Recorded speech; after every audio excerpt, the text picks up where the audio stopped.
The 28th Battalion, also known as the Maori Battalion, was a formidable force within the New Zealand 2nd Division during World War II. Comprising 900 men of Maori descent, the battalion was widely considered to be one of the most courageous and tenacious units within the British Army. Their fierce determination and a relentless spirit made them a formidable force on the battlefield, striking fear into the hearts of the Wehrmacht soldiers. Erwin Rommel, the renowned German tactician, is said to have remarked after facing the Maori Battalion in the North African campaign, "Give me the Maori Battalion and I will conquer the world." Though this statement is likely apocryphal and can be attributed to his Chief of Staff General Siegfried Westphal at a 1972 Afrika Korps reunion dinner, Rommel's respect for the Maori troops is well documented. In his memoirs, he recounts the Maori troops as among the elite of the British Army and expresses his wish that they had been captured and held in prison camps instead of facing his forces on the battlefield. The Maori Battalion was regarded as the finest unit within the 2nd Division, and both Axis and Allied forces alike marveled at their wild bravery. They were the most decorated unit in the division, earning 2 Victoria Crosses. Lance Sergeant Hane Manahi was even awarded a Sword of Gallantry by Queen Elizabeth II. 2nd Division Commander General Freiberg stated, "No infantry had a more distinguished record, or saw more fighting, or, alas, had such heavy casualties, as the Maori Battalion." The proposal to establish a Maori Battalion was met with great enthusiasm within the Maori community in New Zealand.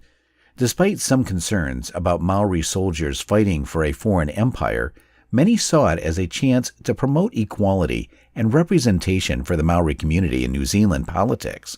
Following New Zealand's official declaration of war against Nazi Germany on September 2, 1939, in response to calls from prominent Maori leaders like Sir Aparana Nagata, the government agreed to the formation of the Maori Battalion by October of the same year.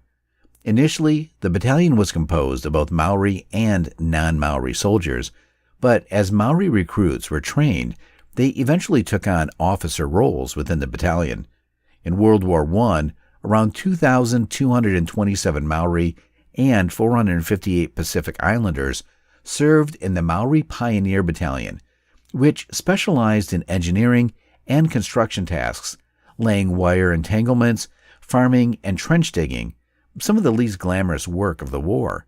However, the new 28th Battalion was created specifically as an elite frontline infantry unit that would be relied upon to undertake critical combat missions. One soldier explained their formation into an infantry battalion as a natural part of their culture, which venerated, above all else, the glory of the warrior. Their request could not be denied them by their elders and chieftains. All their long history had been steeped in the religion of war, and the training of the Maori child from his infancy to manhood was aimed at the perfection of the warrior class, while to die in the pursuit of the war god Tumatatanga was a sacred duty and a manly death.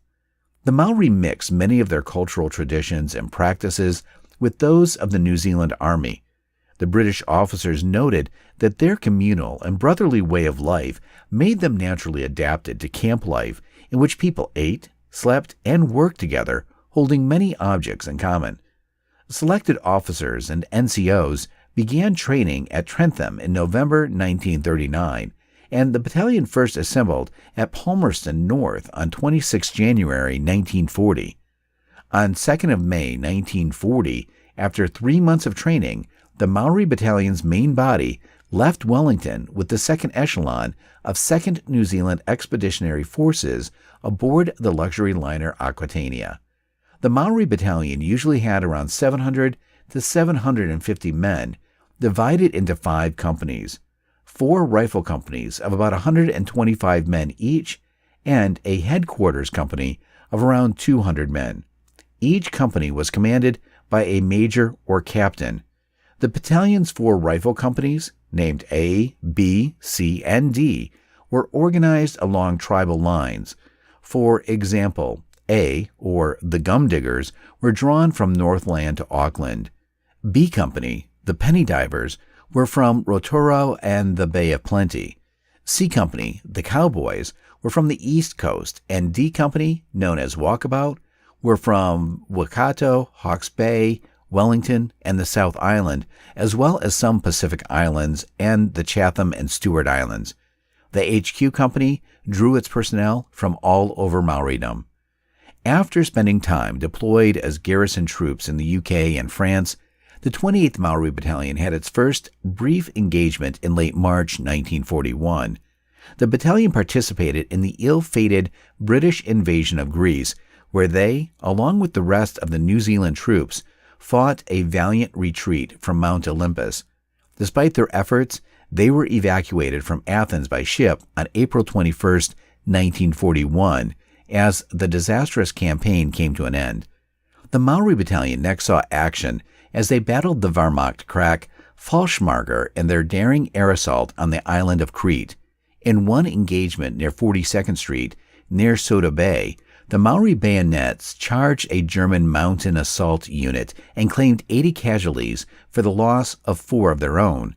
As they charged into battle, bayonets fixed, they shouted, "Kamite, Kamite," which translates to, "I may die, I may die." These words were taken from the Kamite Haka composed by Chief Te Ramoraha in the 1840s. Next, in the Haka, comes the words, "Ke ora, I may live, I may live." The message is clear. Maori warriors expect death before life. The headlong bayonet charge would become a staple of the Maori combat style, which relied on daring shock assaults that could sweep away enemy defenses quickly. Although the Battle of Crete was an Allied loss, 42nd Street and other valiant rearguard actions helped the Allied forces withdraw across Crete's rugged mountains to the southern coast, from where they could escape to Egypt. By the 31st of May, 1941, more than 16,000 Allied troops, including the Maoris, were evacuated safely by the Royal Navy. Now stationed in Egypt, the Maori Battalion were about to fight in the Desert Campaign, which would make them famous. Moving to Syria to spend time guarding a possible German invasion from the north, the Maori Battalion rejoined the British 8th Army in the Western Desert on the 14th of June, 1942. By the 26th of June, they were rushed into the line at Minkar Kaim. They swiftly found themselves surrounded by Rommel's 21st Panzer Division and were forced to break out of German lines in a 160-kilometer dash back to the safety of the Alamein line. Soon, an obscure railway station called El Alamein was to enter history as the scene of the decisive battle of the Desert War. The 8th Army's offensive began on the 23rd of October, 1942, with a massive artillery barrage, but Axis forces held firm. A second thrust on the 2nd of November cost the Maori Battalion 100 casualties. When his defenses were breached elsewhere, Rommel was forced to withdraw. The desert stalemate turned into a headlong pursuit. On the 23rd of January, 1943, the Maori Battalion became the second New Zealand unit to enter Tripoli, 2,250 kilometers to the west of El Alamein. On the 1st of March, 1943, the Maori Battalion helped beat off a determined German counterattack at Medellin in Tunisia. The New Zealanders' next task was a sweeping left hook inland to seize Tobaga Gap and outflank the enemy's Mareth line. The battalion's objectives were Point 209 and a foothill the Maori named Hikurangi. Led by Captain Peter Abater, C Company seized the latter on 26 of March and held it throughout a night of desperate counterattacks from Panzer Grenadiers. Point 209 fell the next day, with 231 German prisoners taken. The Maori Battalion had suffered almost 100 casualties, including 22 dead. Among the fallen was 2nd Lieutenant T. Moanawi Akiwa Nagaramu, who inspired leadership would earn him a posthumous Victoria Cross. Leading his men up the hill into hand-to-hand fighting, he held it against ruthless German counterattacks, finally falling in the morning as reinforcements were arriving. The London Gazette reports he was, quote, killed on his feet, defiantly facing the enemy with his Tommy gun at his hip. As he fell, he came to rest almost on top of those of the enemy who had fallen. the number of whom survived testified to his outstanding courage and fortitude. Back home in New Zealand, Negaramu was hailed as a hero, and more than 7,000 people attended a celebratory event for his VC, described by the commentator as one of the greatest Maori assemblies of the century. Next up for the tireless 28th Battalion was the 200-meter-high rock fortress of Takaruna, held by Italian and German troops. It blocked the 8th Army's drive towards Tunis. On the night of the 19th of April, 1943, a handful of B Company men, led by Sergeant Hane Manahi, scaled a sheer cliff face to reach the summit. Others followed, and after 3 days of desperate fighting, Takaruna's defenders were finally overcome.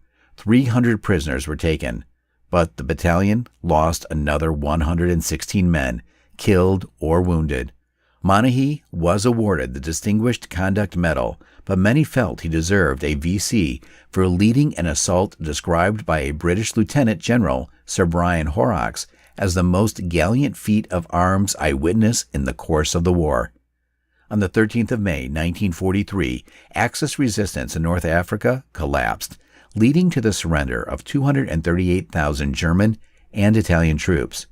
2 days later, the New Zealanders began the almost 3,000-kilometer trek back to their base in Egypt. 18 months of desert warfare had cemented the Maori Battalion's reputation as some of the finest shock infantry in the world. Between their battles and soldierly duties, the men of the 28th Battalion had ample time to bond and enjoy themselves. In the words of Second Lieutenant Waka, to laze around doing nothing, to walk around without fear of getting blown sky-high by shells, to sleep above ground in a comfortable bed, to sit at a table and eat every kind of delicious food, to drink beer by the any amount you like, to know there's not a German within 50 miles of one, all these things seem to make life almost a dream. Their camp life was a unique blend of Maori social norms and the discipline and rigor of British Army life. The soldiers welcomed opportunities for recreation and excelled in various sports, particularly swimming, rowing, boxing, tug-of-war, hockey, and rugby. In 1940, while stationed in Britain, a team from the 28th Battalion was invited to play against a Welsh XV at Cardiff, ultimately losing 12-3. However, in 1943, the battalion achieved victory in the 2nd New Zealand Division's highly competitive rugby tournament held in Tripoli, defeating the divisional signals team 8-6 in the final. Entertainment and music were important distractions from the stresses of combat. The Kiwi Concert Party put on shows, and mobile cinema units screened popular movies and newsreels in the field. The battalion's own concert parties regularly entertained 8th Army troops with singing and the haka, their traditional war dance. A chaplain was designated to provide spiritual support to the soldiers, and he performed ceremonies and prayers in line with traditional Maori spiritual practices, such as the karakia. Additionally, the chaplain blessed the battalion's equipment and vehicles before they went into battle. Another significant cultural custom was the use of tattoos, or tamoko, which were used to identify soldiers and express their cultural identity. Many soldiers had these tattoos applied while in training or on leave.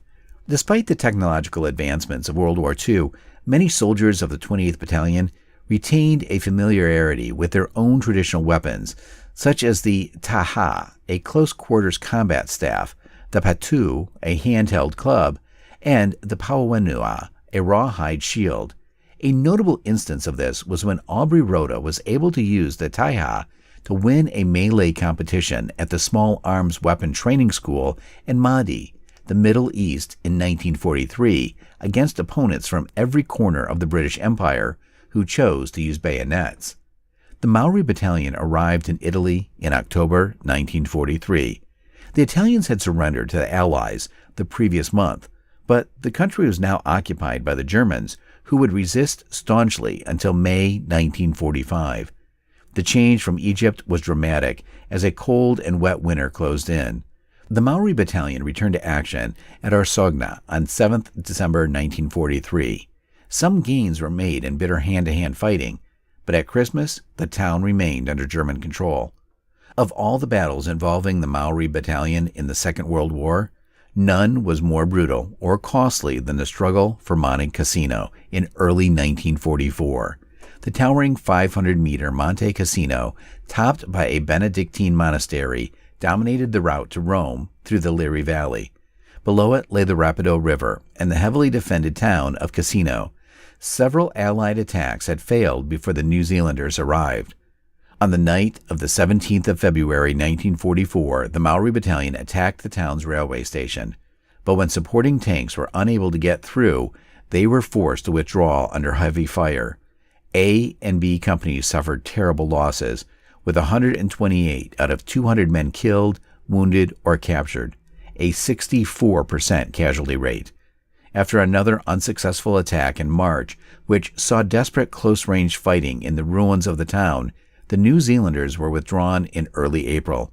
Cassino eventually fell to Polish troops in mid-May 1944. After a period of rest and recovery, the New Zealand Division returned to the front line in July 1944.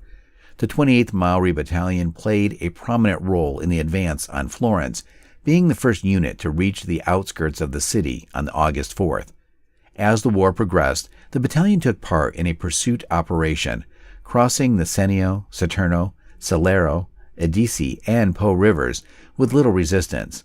The war eventually came to an end with the New Zealand Division stationed in Trieste, near the border with present-day Slovenia. There, they were faced with a tense standoff with an Allied force.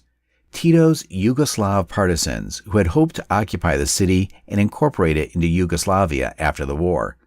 Whilst in Italy, the Maori picked up the language easily, and Italian songs like Buona notte mio amore became part of the battalion's repertoire.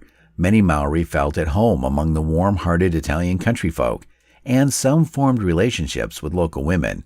More than a few tears were shed when the battalion finally departed Italy in December 1945.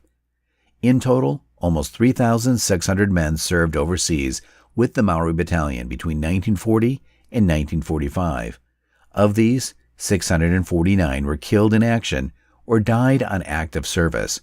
More than 10% of the 6,068 New Zealanders who lost their lives serving with 2nd New Zealand Expeditionary Force in the Middle East and Europe. In addition, 1,712 men were wounded and 237 were prisoners of war, giving them a casualty rate of around 65%, an unprecedented figure for a unit which was never destroyed or suffered serious defeat. This casualty rate was almost 50% higher than the average for the New Zealand infantry battalions. Throughout the war, groups of fresh recruits were regularly sent from New Zealand to replenish these heavy losses. Many Maori also served with other units in the 2nd New Zealand Division, with the 3rd New Zealand Division in the Pacific and New Zealand-based Army units and in the Home Guard. Others served with the Air Force, Navy, and Merchant Navy. Some Maori women served in the Army Nursing Service and the Women's Army, Air Force, and Navy auxiliaries. Between 1939 and 1945, almost 16,000 Maori volunteered for war service out of a total population of 100,000, a phenomenal feat of devotion and service. After the end of World War II, the 28th Maori Battalion sailed for home on Boxing Day, 1945. Upon their arrival in Wellington on January 23, 1946, the 780 troops were welcomed as returning heroes and dispersed to their home Maori throughout the country. Their commander, Lieutenant Colonel James Hanare, dismissed his men with these words: "Go back to our mountains, go back to our people, go back to our Maori, but this is my last command to you all. Stand as Maori, stand as Maori, stand as Maori." The Maori community had lost many young men, and many more would leave their communities in search of work opportunities in the cities, changing the fabric of Maori society forever. The war had also had an impact on race relations, as Maori soldiers had gained the respect of their Pakeha, non-Maori comrades, and the future of the Maori as a respected part of the New Zealand population was seen as less uncertain. Despite the losses and the challenges ahead, the service of the 28th Maori Battalion had played a significant role in shaping a positive future for the Maori community in New Zealand in defeating the Nazi menace and proving themselves as amongst the bravest soldiers who walked the earth.